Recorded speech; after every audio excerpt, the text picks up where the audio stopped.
क्षमा करें महाराज, मेरा हृदय अपमान की ज्वाला से भड़क रहा है। उन्होंने आपकी बहन की नाक काटकर असुरों को एक चुनौती भेजी है और आपकी वीरता को ललकारा है।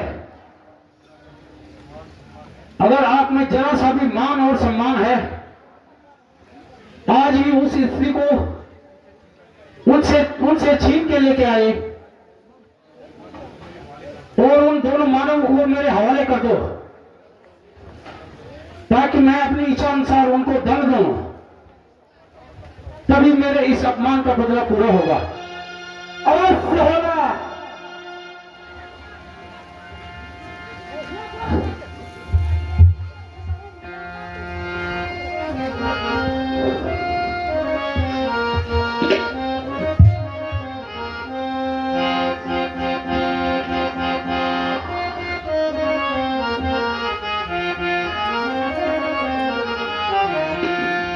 अरे हे परिणा तू निराश न हो,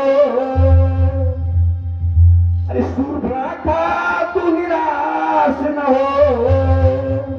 मैं उनकी नाती न रखूंगा, हाँ मैं उनकी नाती न रखूंगा।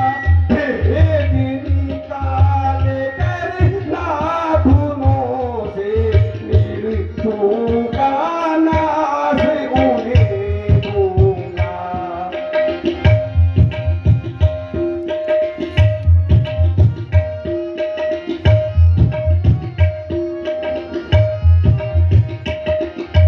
अरे एक नारी की नाक उड़ाने में, अरे हाँ एक नारी की नाक उड़ाने में होती है नाक नहीं ऊंची, हाँ होती है नाक नहीं ऊंची। अब परिधान जमाने में जमती है नाक नहीं ऊंची।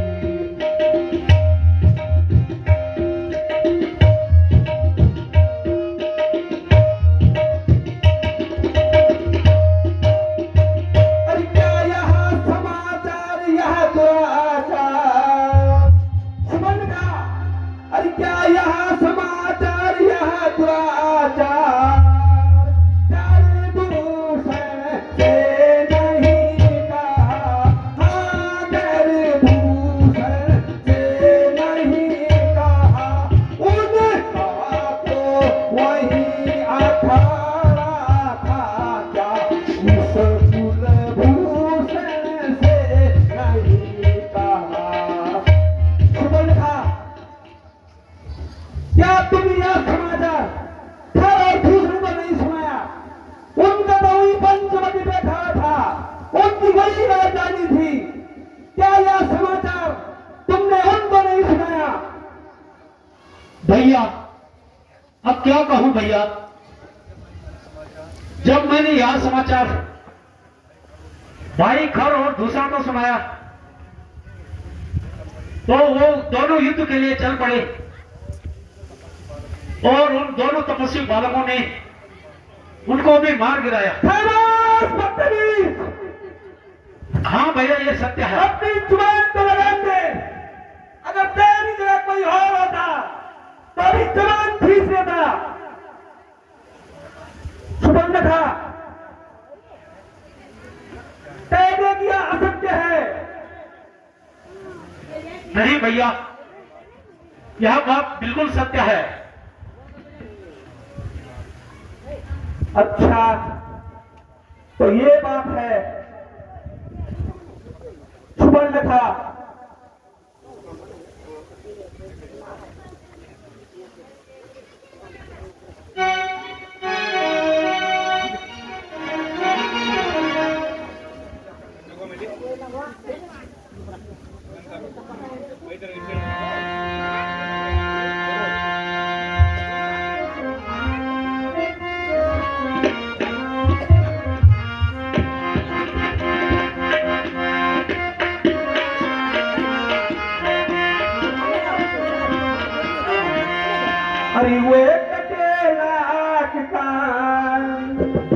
सुवर्ण खा अरे ये कटे कान जिंदा भी रहे यूं जमाने हाँ, जिंदा भी रहे यूं जमाने भूखे बीस बूढ़ा तेरी लागत है सांस उठाने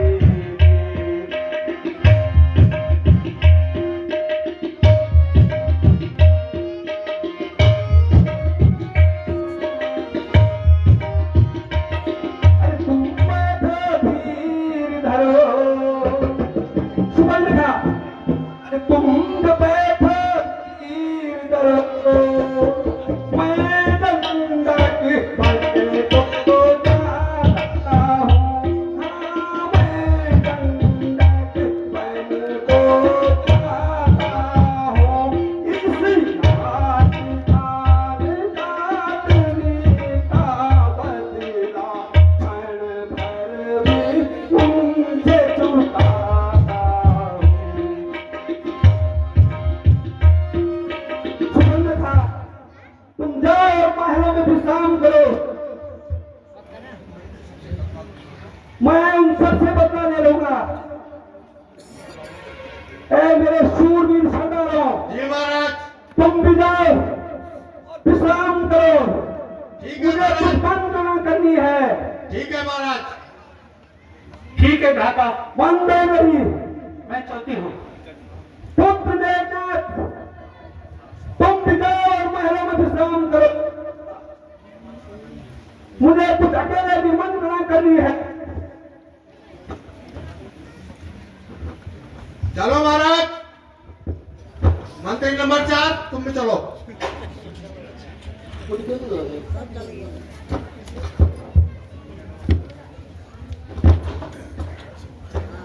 क्या कहा क्या सुवर्ण का झूठ नहीं है नहीं सुवर्ण का झूठ नहीं कह सकती है एक अकेले तपस्विनी और मेरे ही सम्मान बलवान योद्धा घर और भूषण को मार दिया असंभव महाअसंभव ये नहीं हो सकता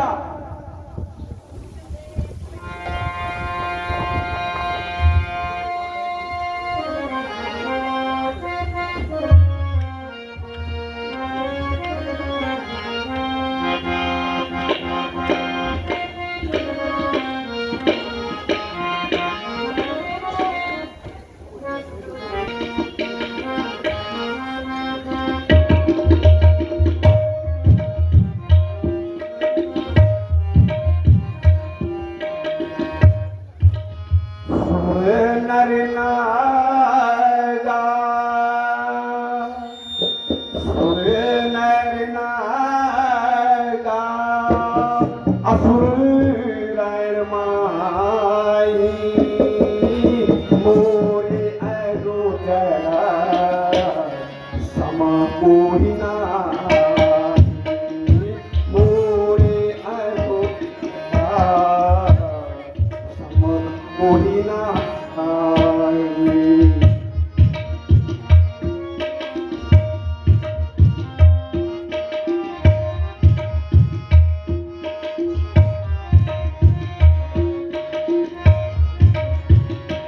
हरे भूषणा मौसम बलवंता हरे भूषणा मौसम बलवंता दिन कुमारी मुँह भगवंता दिन कुमारी भगवंता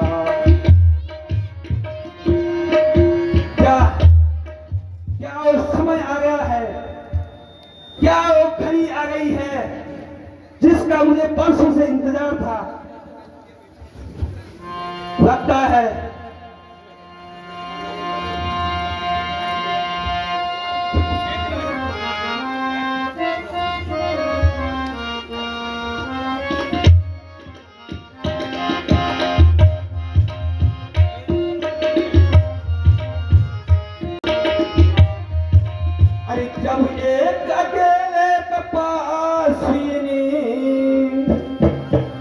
अरे हाँ जब एक अकेले तपस्विनी इन सब वीरों को मार दिया, हाँ, इन सब वीरों को मार दिया, तो इसे ही यहाँ सिद्ध हुआ नारायण ने अवतार लिया।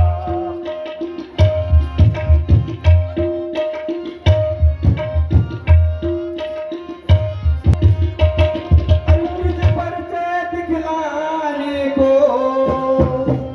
अरे हाँ, निज परिचय दिखलाने को दिखलाई प्रभु ने युक्ति मुझे, हाँ, दिखलाई युक्ति प्रभु ने मुझे, इसी का रण ही शायद मिल जाए रंगीन से ऊँची ऊँची।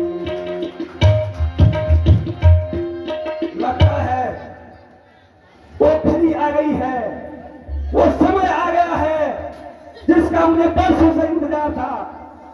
नारायण ने अवतार ले लिया है, मेरे उद्धार का समय आ गया है, मेरे और मेरे कुटुंब का उद्धार का समय आ गया है।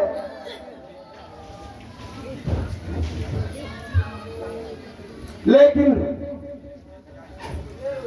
अगर वो अवतारी है, कोई सचमुच अवतारी है, तो मुझे क्या करना चाहिए? प्रभु से संधि कर लो या बैर बढ़ाओ? अरे अच्छा, यदि वो अवतारी है, अरे अच्छा, हाँ, यदि वो अवतारी है, तो बैर भाव ही रखूंगा, हाँ, बैर भाव ही रखूंगा। तू गगन के कुंदन भी मैं इसी द्वार पे खोलूंगा। प्रभु ने अपनी निजी परिचय दिलाने के लिए मुझे यह सब संकेत दिया है। अगर वे अवतारी हुए तो क्या करो? प्रभु से संधि करो या बैठ करो? कुछ भी सूझता नहीं है।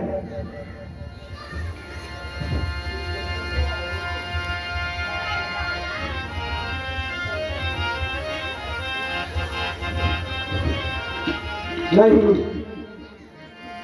अगर मैं प्रभु से संधि कर लूंगा तो मुझे मुक्ति नहीं मिलेगी, मुझे इस राक्षस योनि से मोक्ष नहीं मिलेगा, मेरे कुल का उद्धार नहीं होगा, बहुत समय लग जाएगा। इसलिए मुझे प्रभु से पैर लगाना पड़ेगा, जिससे मुझे अति शीघ्र मुक्ति मिलेगी, इस राक्षस योनि से उद्धार होगा और वैकुंठ धाम को प्राप्त होगा, मेरे कुल का उद्धार होगा। लेकिन यदि वो साधारण मानव है तो मेरे हाथों मारे जाओगे, और अगर वो देवता हुए तो मैं उनके हाथों मारा जाऊंगा और वैकुंठ धाम को प्राप्त होगा, मेरे कुल का उद्धार होगा, मेरा उद्धार होगा। रावण के दोनों हाथों में लड्डू ही लड्डू, यही युक्ति सही है। क्यों न प्रभु से पैर बढ़ाया जाए, लेकिन पैर किस तरह से बढ़ाया जाए?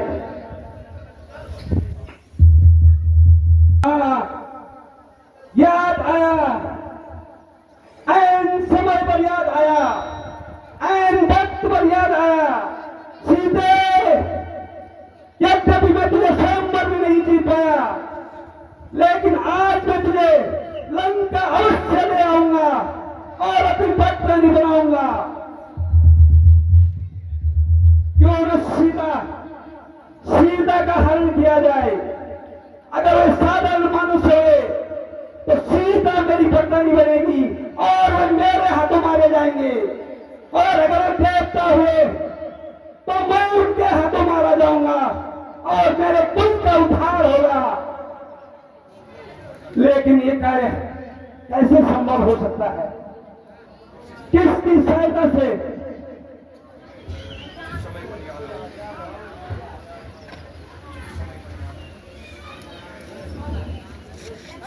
हाँ, उचित समय पर याद आया,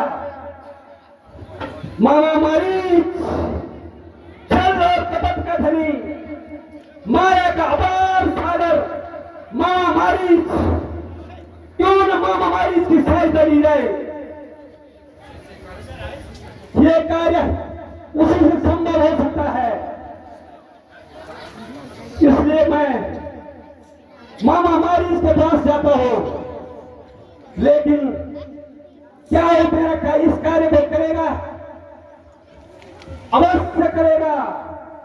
लंकेश की आज्ञा का अवहेलना कोई नहीं कर सकता। चलता हूं, मामा मारीच के पास जाता हूं। जय शंकर जी।